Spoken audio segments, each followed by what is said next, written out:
All right, let's go to tight end. Close it out here. Who are your top five at the tight end position? So I got Travis Kelce, Mark Andrews, Pat Fryermuth, TJ Hawkinson, and Tyler Higbee, assuming Stafford starts. I don't think Stafford's starting. Okay, Honestly, well then, he's in um, protocol second week and second time yeah, through. no, I know. I was being cautious with that. So Greg Dulcich, number 5 for me. I have Kelsey, Andrews, Hawkinson, Fryermuth, Kittle. I know Kittle has a tough matchup, Yeah. but he's still like it's an ugly tight end week even with no buys. So I just go with the talented guy with the Yeah. upside. But it is a tough matchup. But I mean, how great was it for him to come through it against the Cardinals? Like it's just one of those things that you can just predict based solely on like Yeah. what's on paper, and it worked out exactly like that. Yep. Yeah, and he's fan favorite in that area. So that love seeing him go off there and yeah, just attack the Cardinals when it comes to tight ends. All right. Who are you on? I'm high on Dawson Knox to begin the Yes. week. He's my tight end 8. They face the Lions this weekend. He's coming off a season high and routes run rate at 83%. Also saw a season high with 7 targets. He's actually seen his target rate go up in 5 straight games. And the Bills have been using a lot more 12 personnel Yep. lately. So instead of having Isaiah McKenzie out there running route, it's backup tight end Quentin Morris, who's, I don't need to tell you this, but he's a low target kind of guy. So that just helps concentrate more targets to Stephon Diggs, to Gabe Davis, to Dawson Knox. So he's just really popping in my model right here. So yeah, he opens the week as a tight end 8. And obviously has massive touchdown upside as well. I love that. He actually opened up as my tight end 5. I Oh, kind of damn. flipped him with Kittle. So like I might very well Yeah. have Dawson Knox as my tight end 5 because it's one of those weeks where I think you just kind of got to go a little bit unorthodox. There is, Mm-hmm. after that top 4, Kittle's got the tough matchup. Higbee's got the quarterback issues. Foster Moreau's been up and down. Schultz is kind of Mm-hmm. splitting work with a lot of guys, and there's just a lot.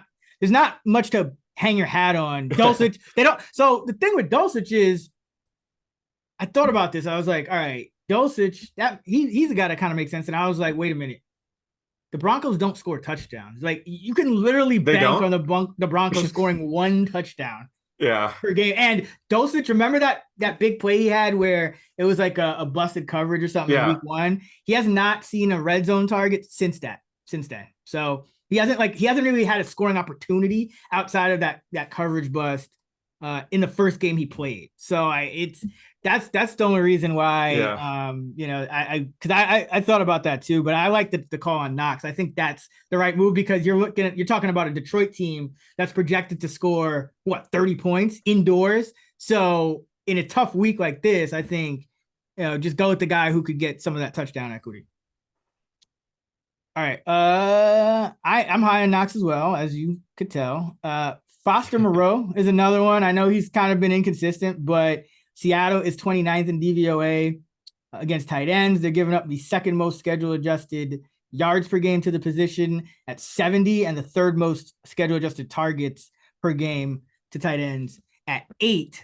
And Seattle is 22nd in pressure rate. So Moreau is chipping a lot against Denver, Mm-hmm. Baron Browning and just, you don't want to let that Denver defense get to Derek Carr because that could have really ruined the game. I don't think they have to play it the same way. And Moreau's route participation has been vastly different depending on if he's had to chip or not. He's essentially been the only tight end that gets snaps, but it went 68% in his first start. Then 3 straight where he didn't really have any blocking responsibilities, 95%, 87%, 95% in weeks 8 through 10. And then last week it was down to 61%. But he's still the only tight end seeing snaps going against a great matchup in a game where I expect the Vegas defense to give up some points. So you're going to have Derek Carr probably throwing the ball maybe underneath in some of those zones to get some points on the board or come back late in the game. So like Moreau this week, even though he has been inconsistent. Yeah, no, I love that call. And I did notice his routes run dipped down to 61%. But like you said, they don't have anybody else. And not only is he benefiting from Waller being out, but also Hunter Renfrow. So it's really just Devontae Adams, and maybe Seattle double teams him, puts more resources on him, and that'll just open things up even more for Moreau. So yeah, I love that call. He's definitely like a low end tight end one option for me this week. Yeah, he is my tight end 8. He's Nice. consensus, I think tight end 13. Yeah. So yeah, I have him in the top 10 in what's a pretty ugly week for tight ends outside that top 4. Who are you low on? So I'm low on Cole Kmet again this week at tight end 17 against the Jets. I still just view him as a touchdown dependent tight end too. And he caught 3 balls for 35 yards but didn't score. So there were better options out there. And we're just not certain that Justin Fields will even play this week. So, Trevor Siemian may elevate, Kmet's projected receptions, yards, but there's gonna be lower touchdown odds for the Bears with Simeon under center. So plus Chase Claypool, he saw his playing time increase quite a bit. I think he topped 50% routes run. His target rate was low, but he's going to become a bigger part of this offense very soon. Plus we're seeing David Montgomery running more routes. He sees more targets per route than a Khalil Herbert. So just there's all these factors sort of going against Kmet when he doesn't score a touchdown. So again, he's just a touchdown dependent tight end too. I know a lot of people have been treating him like a tight end one, but just according to my projections, it just doesn't like him enough right now. But again, we'll have to wait and see what the quarterback situation looks like this week. Yeah, it's interesting. So I have Fields projected as out. I mean, he's got a dislocated shoulder, and they're talking about it could be a season ender or he could play. So I'm guessing they're just not trying to. It's gamesmanship. I'm guessing. I don't see this guy playing, and there's no reason to risk it anyway. Like dislocated shoulder, you're not really chasing a playoff spot or anything like that. So why would you play them this week? Maybe let him heal up a little bit, but I see no reason for him to play. But with Trevor Siemian in, even with lowering the projected score, obviously, it actually helps Kmet because all of those run plays and scrambles and all those things. So now the Chicago Bears could get like a normal, 32 to 35 pass attempt kind of game. So he's my tight end 11 with Siemian in. So that is interesting. With Fields, I think he would actually be lower just because you have a lot less completions, you have a lot less yards, and you're more likely to see rushing touchdowns than passing. So yeah. How many passing yards are you projecting for Siemian? Let's see, low 200s. Whoa, wow, it's even lower than I thought. 192. Yeah.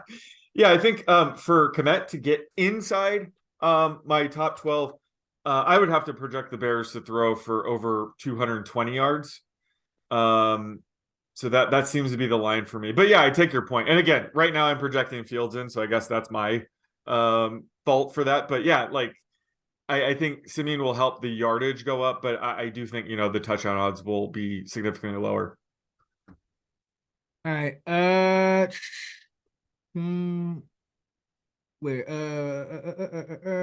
It's my turn, right?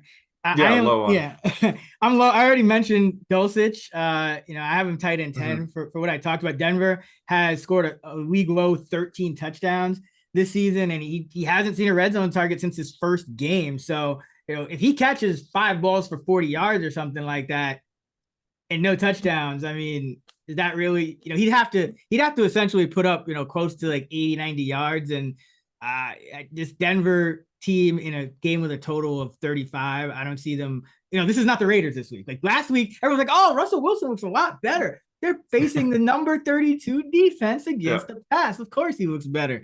And they still got 1 touchdown. So, it's tough. And another guy is Tyler Conklin, and this is more due to inconsistency. He is my tight end 21. He's a tight end 15 consensus, and I get it. It's kind of an ugly week. Conklin has had some good games, but in his last 6 games, he's had 22 or fewer yards 5 times. He had that one big game against the Patriots where he scored 2 touchdowns. He had double-digit targets, but Duggar was out, I believe, in that game. So he was going up against their like third string safety, and they just relentlessly kept going back to him. And then he got this another touchdown. I think it was in the garbage time drive. So that's really his only good game after Zach Wilson's first start against Pittsburgh. He has not had a good game with Zach Wilson. So, maybe the Jets switch it up and go with a different quarterback. But, I don't think he's going to have, if it's Mike White, because I don't know if they would go back to Flacco. So if it's White, he doesn't have chemistry with White. So kind of the same deal here. Just can't. There's no consistency to hang your hat on. And the Bears are top 5 and fewest schedule adjusted receiving yards per game. The tight ends at just 36. So that has not, that defense hasn't been good, but the tight end position is one that hasn't burned them. So low on Conklin. Yeah, I was going to ask because, it does look like we could see a QB change this week. So if it were Mike White, I think Joe Flacco would be the most beneficial quarterback for Conklin. Yeah, then I would change my quarterback. Yeah. That's who was throwing the ball in weeks 1 through 3 when he was the tight end 4. So I think, that's obviously going to depend on who's starting this week. If it's Zach Wilson again, yes, he's outside my top 20. But if it is Joe Flacco, that does give me hope, and he would probably be inside my top 15 if that ends up being the case. But if it's Joe Flacco, like, why would that? Saleh has said Zach Wilson's our guy. We're going to kind of let him learn on the job. For better or worse. So if they went back to Flacco, that would go against everything he is saying. I think Mike White would be the obvious choice because he actually has played well for the Jets, and he's not Joe Flacco. So that's kind of why I don't see I take your point. I would bump him up if Flacco played, but I don't see a super high likelihood of it being Flacco. Maybe Flacco's elevated to backup and White's the starter, but I just can't see them going back to him even as bad as Wilson has been. All right. What are we doing for the prop? Let's do a Taysom Hill prop. Again, total passing, rushing, and receiving yards against the Niners this week. There's no teams on a bye this week, so I'm right around that tight end 12 range, which seems low, but no, we're high on him. Really? He's consensus tight end. I had to scroll down. That's why I'm stuttering. Oh, that's ridiculous. He's tight end 28 in consensus. Oh, what the hell? That has to be a bug. But so total yards, passing, rushing, and receiving, over under 56.5. Ooh, that is a good line. I'm divvying it up right now. I just know that off the top of my head, that is a very good line now. Yeah, I'll go under. I have him around 53. So a little bit under there. It's even though his route participation rate has increased into the mid 30s, he's still not often getting targeted. So can't really project him for more than a half a catch to a catch.